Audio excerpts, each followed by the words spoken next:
Well,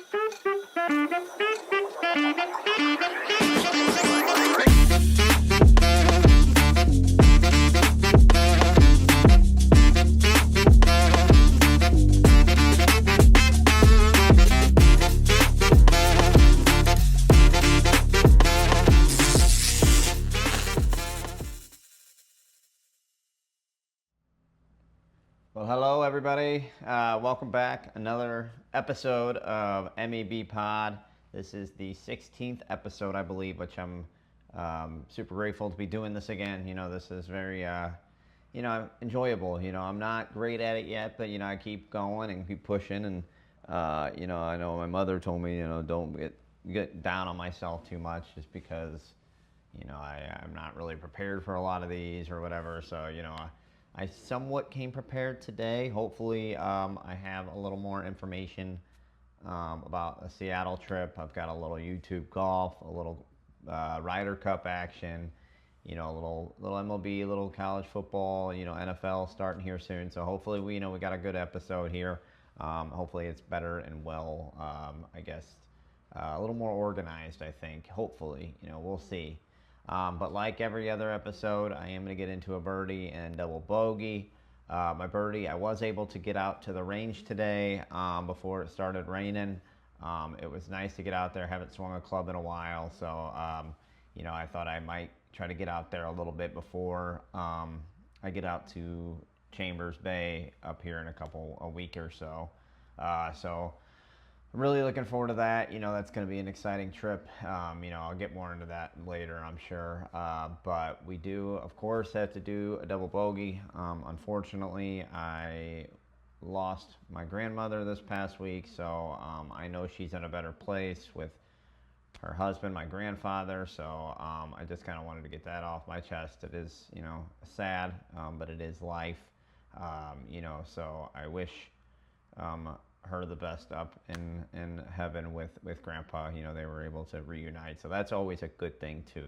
So I don't want to really get into too much detail. So she passed peacefully with my mother and her sister, my aunt, with her two daughters. So that is good to see. She passed in her home. So I don't want to kind of bother on too much of the sad news, but we'll get into more or less the podcast in itself. Of course, I'm sure everyone's heard there is some new news with your Travis Kelce and Taylor Swift are engaged. So congrats to the both of them. I kind of saw that one coming after, they kind of kept it so private, which is good because, it's good to keep those things, especially with people of their stature, to keep things like that private. Because you're going to get all your haters and, obviously you have a bunch of Swifties out there who are probably loving this too, but I'm happy for the both of them. I wish them a best of luck with their endeavors, and hopefully, future is bright for the both of them. Obviously, it's already pretty bright enough, with all the paparazzi and the lights and cameras and, stadiums that they're all under each and every day. So, I wish them the best of luck. Hopefully, it's not too much of a distraction for Travis this season, because I am hoping to see another Super Bowl for the Chiefs. As my Rams left St. Louis to move to Los Angeles, I kind of adopted the Chiefs as my team, and I obviously it wasn't too hard because of how well they've played as of recent. So hopefully the Chiefs can pull off another Super Bowl this year. It's going to be a tough one. Obviously, the division's gotten a little tougher. The conference, the AFC, has gotten very, very tough with teams like Buffalo, Baltimore. You got a whole handful of teams in that conference, which are really it's tough, But obviously, we got the four-play. I'll get into more of this. The YouTube golf. We have the four-play guys at Barstool. They obviously put on the Internet Invitational with Bob Does Sports. So that has yet to be released yet. Obviously, there's a lot of production in that, so it probably won't be for a little while. So if anyone knows any information about that, let me know. I can't wait. I'm looking really forward to watching it. It's going to be interesting over there at Big Cedar Lodge. But the four-play guys were able to get out at Cypress Point, which is one of the most exclusive country clubs out in the Monterey Peninsula up in California. They were there to promote the Walker Cup, which is airing here in a week or so on September 6th. The Walker Cup is amateurs from the United States versus the UK and Ireland. It's a tournament like no other, on one of the best properties in the country, in the world for that matter. Basically the course is, it's known for its beauty. It was designed by Alistair McKenzie. So if you haven't gotten to see that, it's an absolute gem. I don't want to spoil it, so if you do want to watch it and you don't want to hear any spoilers, Frankie did defeat Trent and Riggsy, but they all struggled. They all hit great shots. It was a difficult course. If there's ever a chance I can get out there, I don't see any chance in the world, but that would be definitely a bucket list course to play. Just walking up to 15, you see the amazement by Frankie, Trent, and Riggs. How they were talking about how they had goosebumps, just walking up to 15. Absolutely beautiful course. But then again, I'll move on. Congrats to Brad Dalkey from Good. He took on the Creator Classic at Eastlake and won. He made it to the playoff with some former good guys in Micah Morris and Luke Kwan, and of course his other good current employee, Sean Walsh. He defeated them with a birdie on 18 at Eastlake. It was a 13, I don't know what I'm talking about. It was the best finish in Creator Classic history at shooting 3 under through the back 9. Obviously, Brad Dalkey is a professional golfer, so he definitely could compete with some of the guys out there on the tour right now.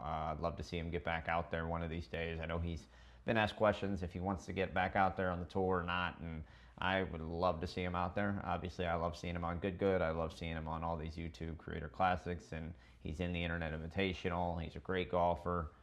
Seems like a pretty standout guy. So looking forward to seeing what his future looks like, and excited about the next Creator Classic. I love these things. I know people are kind of dogging on them about how it takes away from what YouTube golf is really about, and the banter back and forth from all the other guys, and takes away from their personalities, because it is more golf focused than anything. But at the end of the day, we love golf, we love the banter, and we love their personalities. But it is definitely a neat thing to continue to see them doing. I love it. Hopefully they can expand it, and then maybe get other. Obviously, these guys are the most well-known YouTubers out there.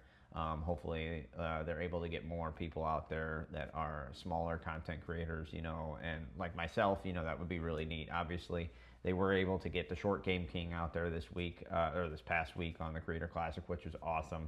I was happy to see him out there. He played pretty well. Had a few, mishaps, but we all do, at some time. Even the best do. Then I want to move on to Tommy Fleetwood. Finally, congrats to the Englishman. Even though he's going to be playing for the European team in the Ryder Cup, I don't think there wasn't an American out there rooting for the guy. He's well loved in the game of golf on the PGA Tour. I'm sure the guys on the Live Tour love him. He's just a standout guy. He's worked his tail off to get where he is today. He struggled at times. He's blew a bunch of leads late on Sundays, and I think he's had 6 runner-ups on the PGA Tour, and has never won one. And finally, this week at the FedEx Cup Championship, out of all tournaments, he won that. So that's an incredible feat. Super happy for the guy. I'm glad that he was able to finally finish one off. Really looking forward to what he has to do in his shortcomings here in the FedEx Cup, the Ryder Cup. Obviously, I will not be rooting for him in a couple weeks here at the Ryder Cup, which brings me to my next little topic. We do have the Ryder Cup here on September 26th through the 28th at Bethpage in New York. You do have your USA versus European team. It's going to be Friday, Saturday, and Sunday. Friday they play 4-ball. So basically, for example, I'll give you It'll be Scotty Scheffler and J.J. Spawn versus Rory McIlroy and Robbie McIntyre, for example. The lowest score on each hole, they get 1 point. So they go 2v2v2 on foursomes there, or four balls. And then Saturday, I believe they play foursomes, which is kind of alternate shot. So Scotty Scheffler will shoot the tee shot, Spawn will shoot the approach, and then Scheffler will make the putt. And then whoever wins the hole gets a point. At the end of the round, they get 1 point per win. And then of course you got Sunday. It's singles. Each individual is matched up against from the United States is matched up against a guy from the European team. Whoever wins their round, it is match play, gets a point for their respected team, USA versus Europe. It is going to be an absolute battle, I believe. These year's rosters, it's first to 14.5 points wins the whole Ryder Cup. I think Keegan Bradley did a great job in picking his team. He had the opportunity to pick himself as a player / captain. I think he did the right thing. It was probably really tough for him to choose because I know it's every player's dream to play in a Ryder Cup. But he was offered this opportunity, and how many times do you get the opportunity to be a captain of the team? And I think with him being that said, he knows he's got enough power in his bag with the Americans that he chose this year, that he can beat the European team. And I have full confidence in the guy. He's a real true American, from New Hampshire, I believe. Boston, big Boston guy, sports nut. Looking forward to seeing what he does for us here in the next month in the Ryder Cup. With that being said, I'll kind of list off the European team and the American team. So first off, we got Keegan Bradley. We got our automatic qualifiers, meaning the top 6 from the USA. You got, of course, number 1, Scotty Scheffler, an automatic qualifier. You do have J.J. Spawn, who won the U.S. Open over there at Oakmont with an incredible putt at the end. Xander Schauffele with an automatic qualifier. Russell Henley had a great season. I think this was his best finish in the FedEx Cup at number 4 in the world.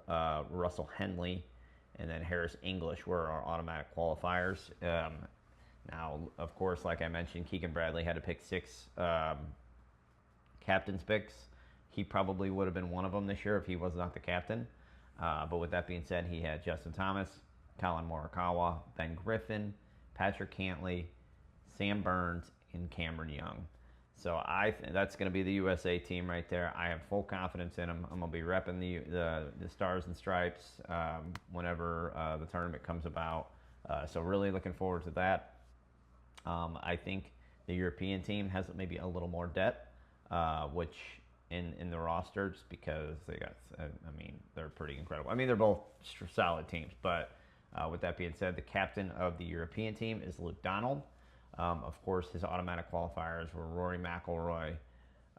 You have Robbie McIntyre, Tommy Fleetwood, Justin Rose, who had an incredible season, Rasmus Højgaard, Tyrrell Hatton. Those are your automatic qualifiers. And then, of course, he had 6 captain picks as well, where he got to choose 6 of the best Europeans or whatever he thought might be able to qualify or might be able to compete to make his team the best, which those included, guys like Shane Lowry, Sepp Straka, Ludwig Aberg, Victor Hovland, Matt Fitzpatrick, and Matt Wallace. So those are kind of your top Europeans that Luke Donald were able to make a team. So it's going to be USA versus the European. Europeans have had the United States' number in the past couple of Ryder Cups. They absolutely kind of destroyed us in Italy a couple of years back. So really looking forward at the end of the day what we're going to be, what the Europeans and United States are going to bring for the Ryder Cup. At the end of the day, I think it's going to be an absolute battle. I know people can sit there and they hate golf, but when they get into watching one of these things, it's a completely different ball game. I was talking to someone the other day about it, and he had attended one at Medina in Chicago in about 2012 or whatever year that was, and he said it's a completely different experience because they're um, these guys are there's what 24 golfers and they're all kind of compact in a certain amount of holes where they're not as far spread out, so the fans are tight together. The vibe is just high, and it's just explosive. Every hole means something. Every shot is important. And it's cool to represent your country or your the whole continent of Europe, which would be really neat too. So the fans get into it, so I'm looking really forward to that. I'll move on to a little bit of college football, more or less. We do have, obviously, some big matchups this week. We have the, down here where I'm at, Miami. We have your University of Miami has got my Fighting Irish this week, Sunday night. CJ Carr got the nod for Marcus Freeman at the QB position. Let's go Irish. Got my green on, got the Irish hat on. This is going to be an absolute, again, battle. I keep using that. I think it's going to be the word of the day, battle. That's what I'm naming this episode, just because this is going to be an intense week of college football. I mean, there is the amount of games that we got going on this week is obviously it's week 1. We had week 0 last week, and it was a fun.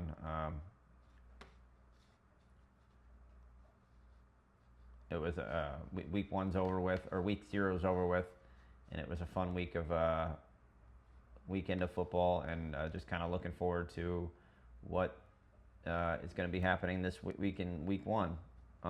Like I said, Notre Dame versus Miami. You got Ohio State versus Texas. All right, and then of course you got number 1 versus Texas. Up in Columbus for game day. That'll be an interesting fight. Missouri, University of Missouri. Obviously, I'm from Missouri, and I'm a fan of them as well. They're going to be splitting time between Sam Horn and Bo Pribula at the quarterback position against Central Arkansas. I don't think there's an overall decision on who they got going on right now. So, which is good and bad because I feel like at the beginning of the season you need to know who you got going. I know it's against Central Arkansas. They should win that one regardless of who's at the quarterback position. But at the end of the day, they'll figure that out once real football begins. So I'm looking forward to this week in college football. Again, let's go Irish. I know all you University of Miami fans are not going to like that, but down here, I might try and make it out there. We'll see. I don't know what my schedule looks like for Sunday, if I'm going to be able to make it or not, but if I am, I'm definitely going to try to make it. That'll be an interesting game to go to. I was able to catch the University of Notre Dame play Penn State at the Orange Bowl last year. Had a blast there. So hopefully, anyways, we'll get back into a little MLB. Obviously, baseball fan, big dumper, hitting his 50th home run as a catcher. My Cardinals, Wilson Contreras, got suspended the other day. Kind of argued with the ump, kind of threw a little bad action, was a little frustrated. So, I like the fire in them, because, they are still 6.5 games out of the wild card, trailing the Mets and the Reds. So there's still a month left. I still have faith in them. Something could come up about this, so looking forward to what they are going to be doing with that.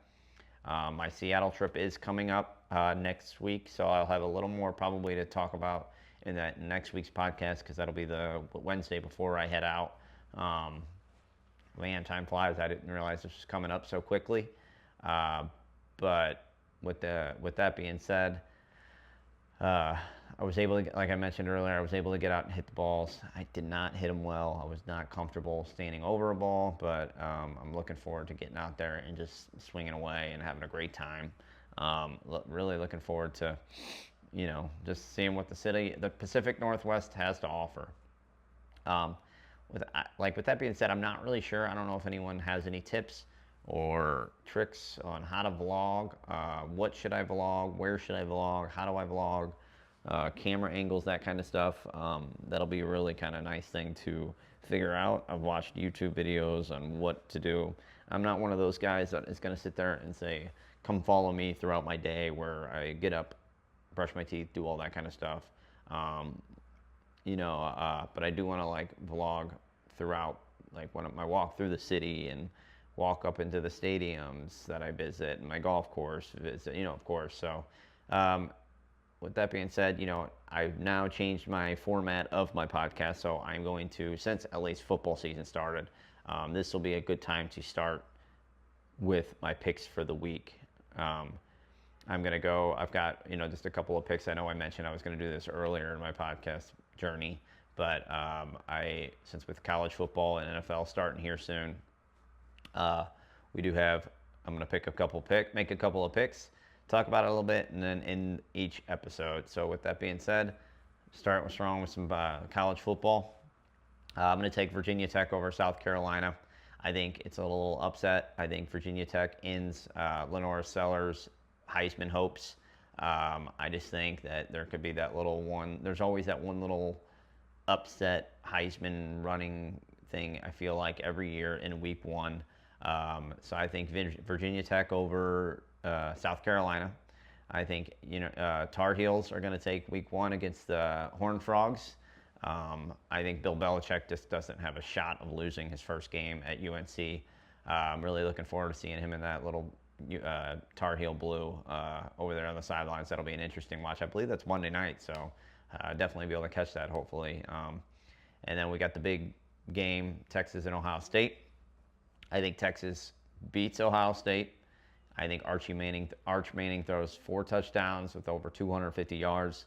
I think he just makes Ohio State look dumb in week one.